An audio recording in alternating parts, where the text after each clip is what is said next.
Thank you guys so much for having me. This is such an enormous treat for me. It is such a huge, huge honor to be part of the Vital Smarts family, to come and to spend some time with you today. Thank you so much, particularly everyone waking up so early. I live in California, so it's really early by my internal clock. And I was hoping, I'm looking forward to spending the next couple of days with all of you, and I hope I get a chance to talk to everyone one-on-one. But I thought what I would spend a little bit of time talking about this morning is to introduce you a little bit to the power of habit, those of you who aren't familiar with it. And I started becoming interested in habits about 9 years ago now. I was a reporter at the New York Times, and I had been sent to Iraq to be a war correspondent. And when I got to Iraq, I met this army major who seemed to be doing this fantastic job of kind of making everything work. And I went over to this guy, and I asked him, you're in the middle of nowhere, everything is hard, you got all these 18-year-olds, and they all wake up and they do exactly what, tell me what to do, right? My wife and I were talking about having kids, and I was like, please tell me what to do to keep a bunch of people listening to you. And he said, well, look, when you join the Army, one of the things that you learn is that the Army is this giant habit change machine, right? They teach you how to recognize habits. They teach you how to change your habits, how to change the habits of your troops, how to think in terms of habits. And he said, this line that I'll never forget, he said, when you learn to see the world in terms of habits, it's like people have given you these rose-colored glasses. And when you put them on, everything that seemed complicated before suddenly all makes sense. And so I thought this was fascinating. And I decided I want to learn more about what we know about habits. And I found out that we're living through this golden age of understanding the neurology of habit formation. And so I came back to the US, and I wanted to learn a lot about it. And the first thing I learned is that if you want to learn about habits, you have to really like to learn about rats. Now, does anyone in this room, does anyone here experiment with rats on a regular basis? No hands. One hand went up. Okay. We'll find out later what exactly is going on at home. How many of you go to New York and ride the subway on a regular basis? Okay, so you know rats, right? You got plenty of familiarity with rats. There's a woman named Dr. Anne Graybiel, who's a researcher at MIT, who spent her entire career trying to figure out how to observe rats' neurological activity as they go about their daily business. And eventually she figured this out. And what she would do is that she would take a rat and she'd put sensors inside its cranium, and then she would drop it in the world's simplest maze, because she wanted to see how the rat thought as it was running through this maze. And what's interesting about this maze is that this maze works exactly the same way every single time. There's a click, this partition moves, and then the rat's free to run up and down the maze and look for the chocolate. Now, the first time you drop a rat in a maze like this, it will take that animal up to 20 minutes to find the chocolate. And so for years, most people thought that rats must be the laziest animals on the face of the planet to take 20 years. But Dr. Graybiel, when she dropped her first rat in this maze and could see what was going on inside its head, she found something kind of incredible. What she found is that the rat in the maze was thinking hard the entire time. This is a simplified neurological graph of the first time that a rat is dropped in a maze like this. And all those spikes in brain activity, that's the rat trying to make sense of what's going on.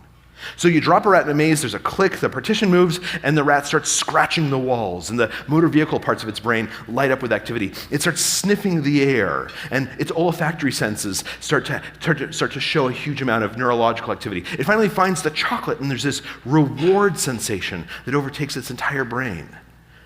What's interesting is that even though it takes a rat 20 minutes to find that chocolate, the rat is thinking as hard as it can the entire time. And a lot of what we know about how learning happens came from this experiment, because it turns out this is the same thing that infants do. It's known as unmediated or unhypothesized learning, that when you don't know what to make sense of, you try and absorb everything. And that was pretty interesting. This was a big breakthrough in our understanding of how any animal learns about its world. But Dr. Graybiel wasn't done. What she did with every single rat is she would drop it in the maze again and again and again, 150 times per animal. And unsurprisingly, the rats would get faster and faster and faster at finding the chocolate, right? There would be a click, the partition would move, the rat would start making a beeline to the chocolate. In fact, the rat would start doing it so quickly that it started to look like a habit. What was really interesting, though, is that as the rat got faster and faster and faster at finding the chocolate, it started thinking less and less and less. This is a simplified graph of the neurological activity in the 150th iteration through that maze. And that deep valley that you see in brain activity, that's the same thing that you would see if the rat was going to sleep. Now, there's a woman named Dr. Wendy Wood, who's a researcher today at USC, she was at Duke, who followed around hundreds of people for an entire year, trying to figure out how much of our daily activities are habits and how much are decisions. And what she found out is that about 40 to 45% of what all of us do every day is not a choice, it's a habit. When you're backing your car out of the driveway and you're kind of on autopilot, when you remember leaving home and now you're at your desk and you are certain that you did drive from home to your desk, but you can't really remember how, that's because a habit took over. When you tell your spouse in the morning, I'm gonna go have a salad for lunch today because I'm trying to lose a couple pounds, and then you walk into the cafeteria and get the same hamburger that you get every single day without thinking about it or pretending you're not thinking about it, that's because your brain is actually turned off. When we are in the grip of a habit, we actually stop thinking. In fact, this is an amazing part of evolution. Every single animal has a neurological structure known as the basal ganglia that exists simply to make habits. Because without them, we would have to think about everything all the time. We'd be exhausted. But there's this interesting exception to this turning off and shutting down rule, which is at the beginning of a maze, when a rat hears that click, that means that the partition's about to open, there's this burst of neurological activity right there. And then brain activity tapers down as it scurries through the maze, and then it finds the chocolate at the end, and it's as if the rat's brain shakes itself awake again, starts paying attention to what's going on, very close attention. Now, as Dr. Graybiel found this neurological signature of a habit, and she published it, it transformed everything about how we think about automatic behaviors.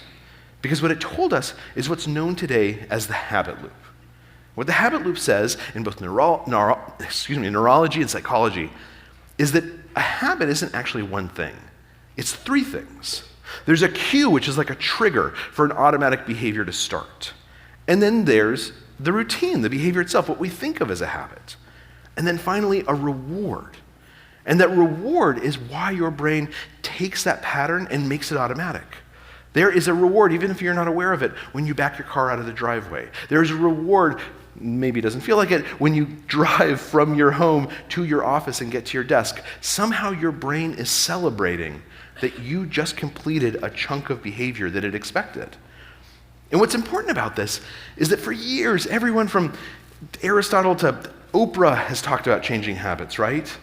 And most of the time they focus on the routine, they focus on the behavior. But what we now know is that if you can diagnose those cues and those rewards, if you can figure out what in your environment is causing the habit, then you have these new tools to fiddle with the gears and to change how you and your coworkers and your kids and your spouse, most importantly your spouse, how they automatically, unthinkingly behave. And that's what I wanted to talk about today, is what do we know about that? One of my favorite examples of this is exercise. How many folks in this room exercise on a regular basis? The healthy. How many of you wish that you exercised on a little bit more of a regular basis? Okay, me too. So there was this German healthcare plan that a couple of years ago brought about 1,000 of its members into a room, just like this. And they gave them this lecture about why you should exercise more. They said, you should all exercise more, because apparently everyone in Germany sounds like Arnold Schwarzenegger. So they give this lecture. Guess who isn't German? They give this lecture to the whole crowd. It's about a half-hour lecture. The exercise is really important. And then they take a third of the room, like everyone over here, and they take them off to a side room, and they give them an extra 10-minute lecture. And in this 10-minute lecture, they say two things. They say, number one, we want you to choose a cue for exercise. Like, put your running shoes next to your bed so you see them when you wake up in the morning, or plan on meeting your friend every Wednesday at the gym. And then, when you're done exercising, we want you to give yourself a small piece of chocolate right away, as soon as you're done exercising. Now, this is counterintuitive, because most of us, we go to the gym and then we wait like 45 minutes before we eat chocolate to pretend like they're not related to each other. But the Germans were like, give yourself the chocolate right away, because we think it's going to make it easier.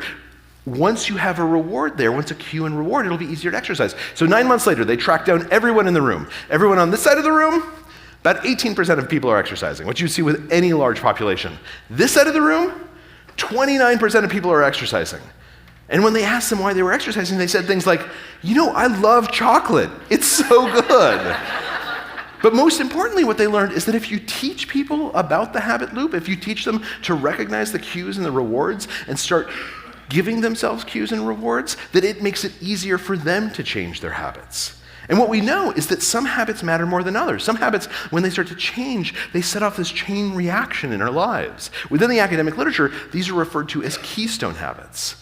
And I wanted to talk a little bit about keystone habits because one of the big questions, particularly for folks who are working with companies, for people who work in companies, for folks like ourselves who care about what our lives are like in companies, is how do keystone habits emerge within organizations? How do we identify the habits that our workplaces can teach us and that exist in our workplaces to make us into better, healthier people? And to tell you a little bit about that, I want to tell you a story. And it's the story of the King's Cross subway station. Now, I don't know, has anyone here ever been to the King's Cross subway station in London? Okay, a number of you have. So if you had been there before 1985, you know that the King's Cross subway station was this amazing place. It was the first and largest subway station in all of the United Kingdom. It actually had the first escalators that had ever been built in the UK. The subway station actually went 5 stories down into the ground, and it had these wooden escalators, some of which would go for literally 3 stories down. They were amazing. And on this October evening in 1985, a passenger comes off of the Piccadilly line subway station, the subway train, and at 7:14 in the evening, he starts walking up to the ticketing hall. Now, the ticketing hall is huge. It's like 4 or 5 times the size of this room.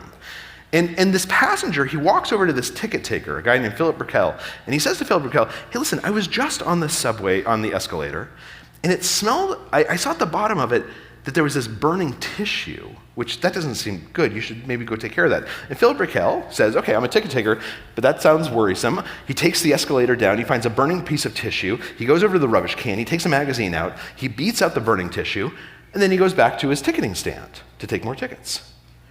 What he doesn't do is he doesn't investigate why there's a burning tissue. He doesn't ask any questions about it. And even if he had, he wouldn't have known who to call.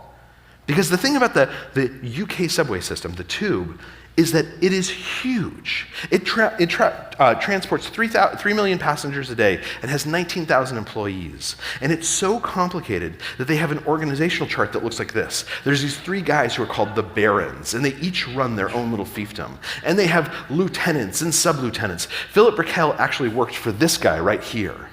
And if you were to ride that subway station across London, you would move from fiefdom to fiefdom, right? From responsibility to responsibility without any clue of what was going on. But everyone who worked there, they would have known because there were a series of unwritten rules about the London Tube. It was so complicated and so big that they basically said, look, we have to have these organizational habits, ways of getting things done. And the number one habit was, don't do someone else's job. Do your own job.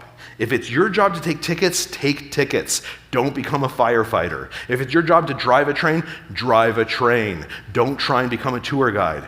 Do your own job. Now, it was never written down anywhere, right? But it's just the culture of the organization. It's the habits that have emerged.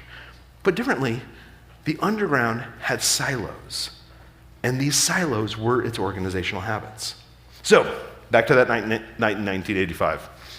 A couple minutes later, another passenger comes off the Piccadilly line escalator into the ticketing hall. It's now 7:29 p.m., and he walks over to a cop. He says to the cop, listen, I was just on that escalator, and I smelled a little bit of smoke, so you might want to look into that. And the cop says, anytime you hear about smoke in a subway station, that's a worrisome thing. So he goes to the exit where his radio works, and at 7:36 p.m., he radios his dispatch. And he says, please let the fire dispatch know they might want to send some folks to the subway station. He does not radio the fire dispatch himself. What's weird is that there's actually a fire station half a block away from where he is. He could have walked over there. But there's another unwritten rule for the London Underground, which is stay in your lane.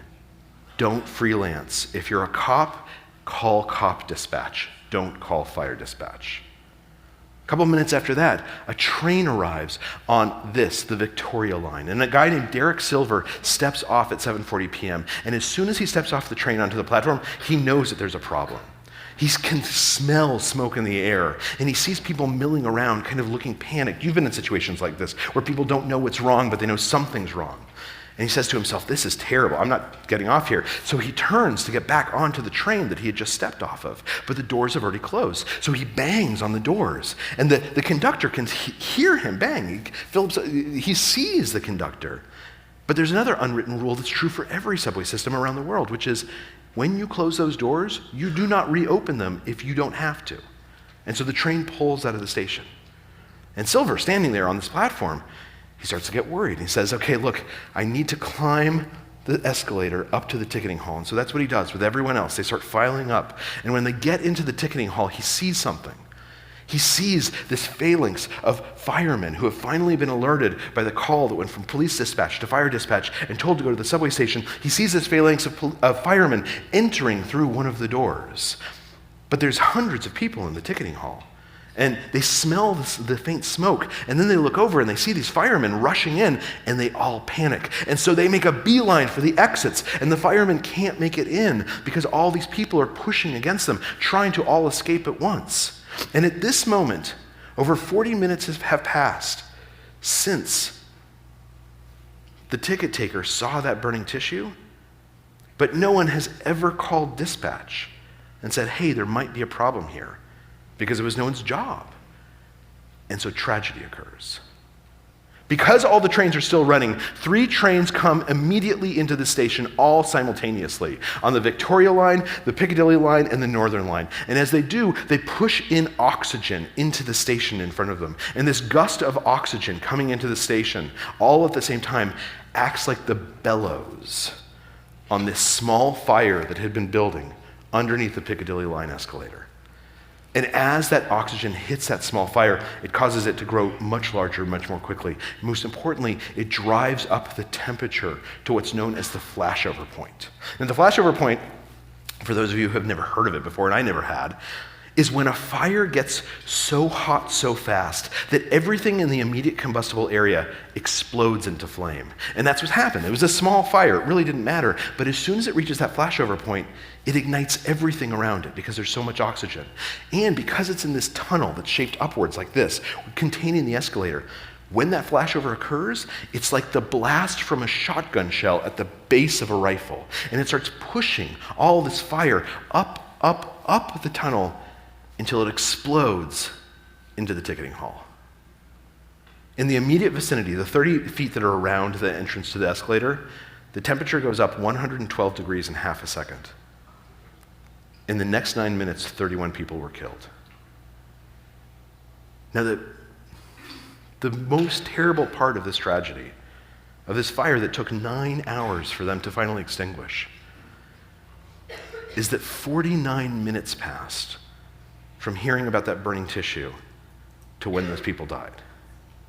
49 minutes when anyone could have called dispatch and said shut off the trains, when they could have cleared out the subway station, when they could have turned on the sprinkler system that the station had but hadn't been activated. And afterwards, Parliament launched an investigation to find out why hadn't anyone done that? How could so many people make so many mistakes? What is wrong with this organization? And so they started investigating every single cause. And they went to the ticket taker and they asked him, why didn't you notify anyone? And he said, well, a couple of years earlier, there had been an influx of American tourists. And American tourists, it turns out, when they come to London, they have a lot of trouble reading the signs. And they would say, why is there a circus in Piccadilly? I don't understand. And so the ticket takers became tour guides. They were helpful. They would help them navigate to the train they were supposed to be in. But as a result, the lines got long in front of the ticketing stands, and normal passengers said, don't do that. Do your job. Just sell tickets. Don't try and get outside of your lane. There was a really good reason not to become a firefighter if you're a ticket taker. Or the cop who called his own dispatch rather than the fire dispatch. Turns out a couple of years earlier, there had been another fire at another station, and there had been cross-chatter between the police and the firemen, and they felt like it had confused things. And so the word went forth, and an unofficial habit. Call your own dispatch, don't call someone else's dispatch. Or when Silver got off onto the platform and wanted to get back onto the train, and the conductor wouldn't open up the doors again. That is true in every subway system across the world. It is a habit that conductors learn from the day that they begin training, because almost every single time a subway stops, someone gets off at the wrong stop. If they opened up the doors every single time someone knocked on them, every train would be late. And so there's a good reason not to open up those doors. Put differently, every single bad habit that existed that contributed to this tragedy, they all existed for a good reason, right? And this is true of every organization. There are researchers who spend all of their time documenting the different habits that occur within companies and trying to figure out, why do stupid habits exist? And the answer inevitably is because it rewards someone. Right? I'm sure if you think about your own organization, if you think about Vital Smarts, if you think about anything, we all have bad habits. And sometimes our instinct is to say, why is that person so dumb? Why don't they just see the light? Why don't they just do it this way? And the answer is because someone is like, I love that bad habit. Keep it coming, because they get some reward from it. And sometimes we do as well. And until we diagnose what that reward is that the bad habit delivers, it'll stay there. No matter how much we try and stamp it out, it will be a part of our life. And so diagnosis of these cues and rewards is always the first step to trying to understand how a habit emerges and why it sticks around. Which raises this kind of other interesting question: what happens across society when this occurs? I wrote a piece recently for the Atlantic Monthly about why we're so angry, right? What is going on right now that's made Americans so furious at each other that predates our current president, right? It's a tough time right now. Whether you love who's in the White House or you don't love who's in the White House, I think all of us can agree it's just a hard time. People seem less tolerant right now. And part of it certainly is social media, and part of it is the tenor of the times, but a huge part of it too is the rewards that we get for being angry now. So we've looked at anger over centuries, and particularly over the last 100 years. Most of the time, think back to the last time you got angry at someone. My guess is, even though it was unpleasant, it made things better. When we're angry and we express our anger, the person we're talking to, they listen really closely to us, right?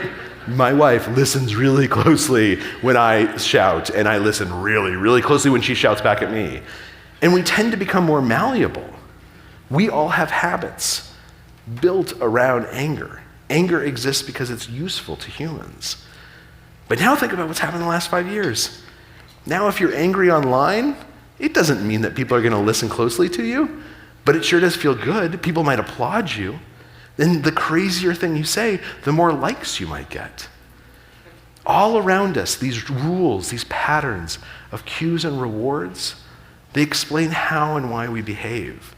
And the more we begin to see them through those rose-colored glasses, the more we begin to see the world as a series of habits, the more control we have over ourselves and to help people live the lives they want to live.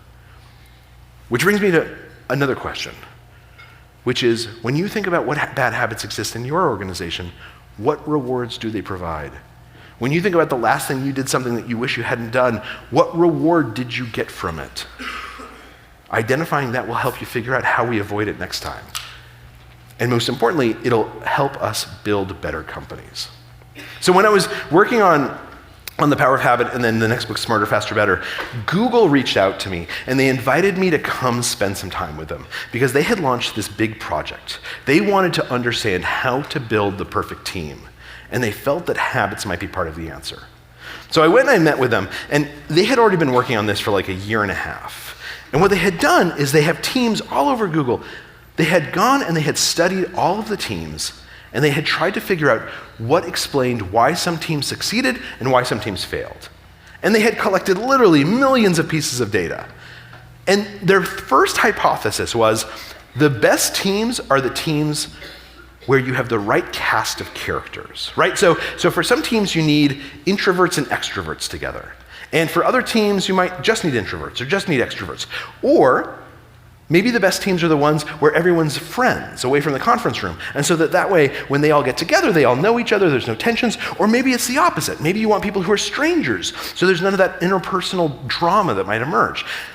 They look at it all. They spend 1.5 years and $7 million tracking all of their teams. And then they look at their data and they discover they don't know anything. Literally, there was no patterns. Google is a company that specializes in patterns. They had so much data, they could not find any patterns to explain why some teams were doing well and others weren't. And so then they change their strategy altogether and they say, okay, we're gonna stop looking at who's on teams, and now we're gonna start looking at how teams behave. We're gonna look at the habits of different teams and see if that explains anything. And that's when they called me. And what they found was that the habits mattered much, much more than anything else. That it did not matter who was on that team, but rather it mattered how that team treated each other. And the way that they were able to figure this out is by going and looking at Starbucks. Now, is anyone here familiar with Starbucks? A large coffee company that you're holding a cup from right now? Has anyone here worked at Starbucks? Any former baristas? Okay, we got one back there. Let me ask you this. What does Starbucks sell? Experience. Of course, you guys are too. Usually if someone says everyone says coffee, one person usually says, oh, I buy my drugs there. But the rest of you, but this crowd, you guys know, they sell an experience, right? They sell customer satisfaction. In fact, if you talk to Howard Schultz, the CEO or former CEO of Starbucks, he'll tell you the number one thing they sell is customer satisfaction, is this experience. Because that way they can charge $4.50 for a latte that costs them 13 cents to make. Now, the way that they sell that customer experience, as all of you know, is that when you walk into a Starbucks, there's this soft music playing, and there's wood paneling, and there's some barista who's young and cute, and they ask your name, and they write it in big cursive letters on your cup, right? They have this down pat. Now, the issue, though, for Starbucks is that the average Starbucks employee is 19 years old. Was anyone in this room ever 19 years old?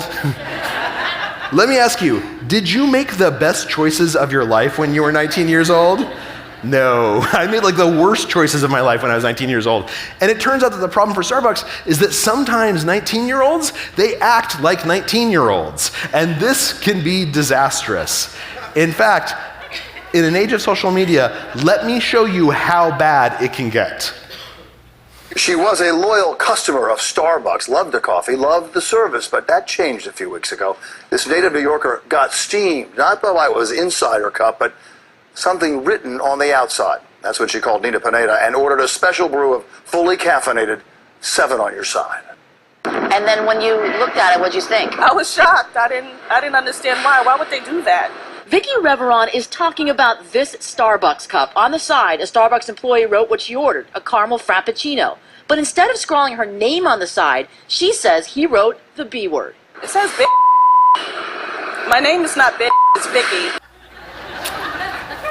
Now, if you've ever idly wondered, what does $200 million in national advertising sound like going up in flames all at once? Now you know. This was a disaster for Starbucks. This went online as soon as it appeared on TV, and within 24 hours, 1 million people had seen it. Within the next 48 hours, 10 million people had seen it. Starbucks actually launched an investigation. They found that in the next month, more people saw this clip on YouTube than had seen a Starbucks advertisement. And for a company that's trying to sell customer satisfaction, this is a nightmare, right? This is exactly what you don't want. So Howard Schultz, he launches an investigation. They go in and they try and figure out what happened with Vicky. And they learn that the kid who had helped Vicky is this 19-year-old barista. He's been working at Starbucks for 9 months. He has never had a problem in the past. Great kid. He gets into a fight with his mom the night before Vicky comes in.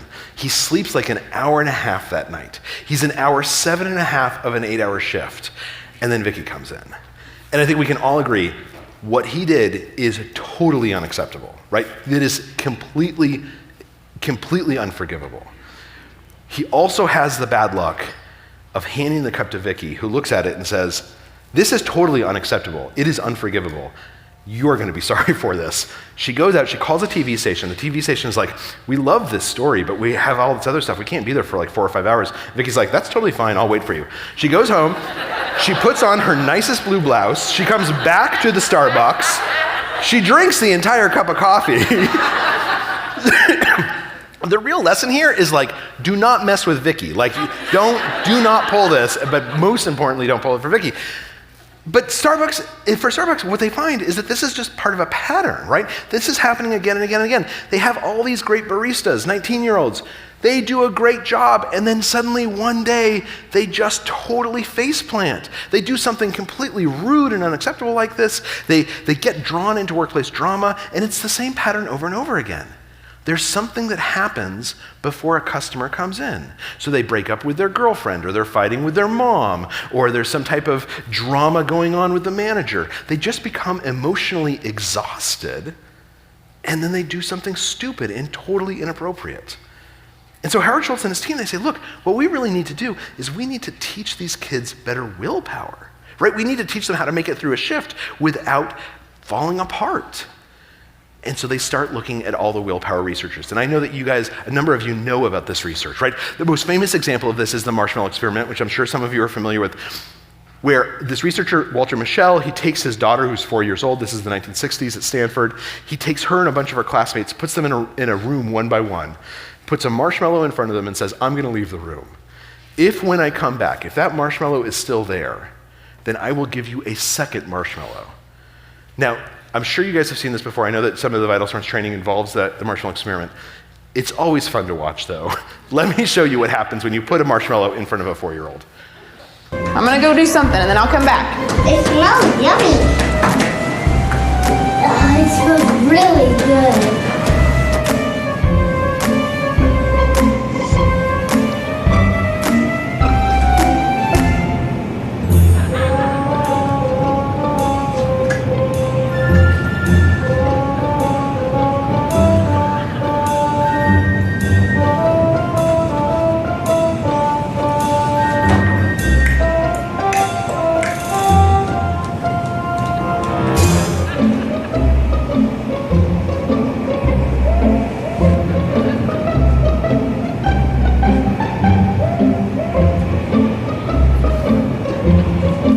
So it's up to you. You can have it now or you can wait. Okay? So only one of those kids went the whole 10 minutes. Let me show you which one.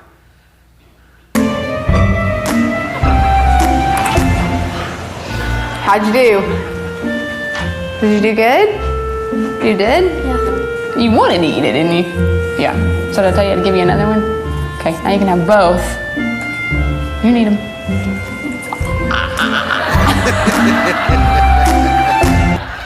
That's exactly what my kid would do. Certainly wouldn't wait the 10 minutes. So anyways, Walter Mischel, he writes up his results. He finds out about 40% of these kids could resist the marshmallow, publishes his study, nobody pays any attention. So he goes on to work on other stuff. And then a couple of years later, he's talking to his daughter, who's one of the subjects. And he's like, she's in 4th grade now, and he's like trying to make conversation with her, right? How many of you guys have kids? So so you've been through this. Like, what'd you do today? Nothing. What did you learn? Nothing. Why am I paying for private school? I don't know. Right? And he finally gets her talking, and she starts saying like, well, you know, Jimmy does well in school, but Susie keeps on getting into trouble. And as he's listening, he realizes the kids she says are doing well in school, they were the same kids that had resisted the marshmallow when he tested them 4 years ago. So he tracks them all down. He tracks them down in high school and in middle school and in college, and he finds that at every single stage, kids who can resist marshmallows do better than everyone else. They get to school on time more frequently. They get their homework done.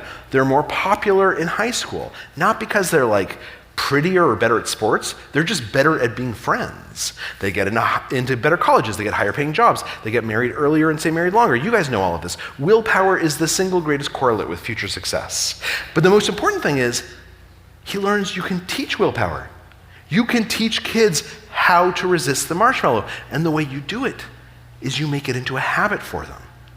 So Howard Schultz at Starbucks, they hire Mischel and a whole bunch of other people, and they learn this, and they say, this is what we want to do. We want to teach willpower habits. We're going to rewrite all of our training manuals. So now when you go to Starbucks, on your first day of work, you learn what's called the latte habit. This is one of dozens that you'll learn throughout your time at Starbucks. Your manager sits you down and they say, look, if an angry customer comes in, that's your cue. What you should do is you should latte them, which means you should listen to their complaint. You should acknowledge their complaint. You should thank them for complaining. You should take care of their complaint by giving them like a free cup of coffee or anything else you want to do. And then you should explain why this will never happen again. And the reward is that you had this like adult screaming at you a second ago because you screwed up their espresso, and now they think you're the greatest person on the face of the planet because you just spent 3 minutes listening to their problem. They rolled this out, and customer satisfaction scores go through the roof. But weirdly, employee satisfaction scores go through the roof too. And so they start asking employees, why are you using latte? What do you like about it? And they hear people say things like, oh man, I love latte. I latte'd my mom last night, and it totally worked. I latte'd my boyfriend. And what they realized is, when you're 19 years old, there is nothing scarier in this entire world than a grown-up yelling at you.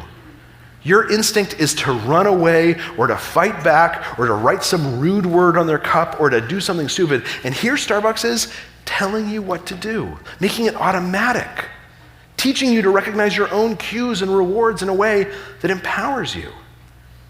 This is what we know, is that the most powerful rewards contain emotions.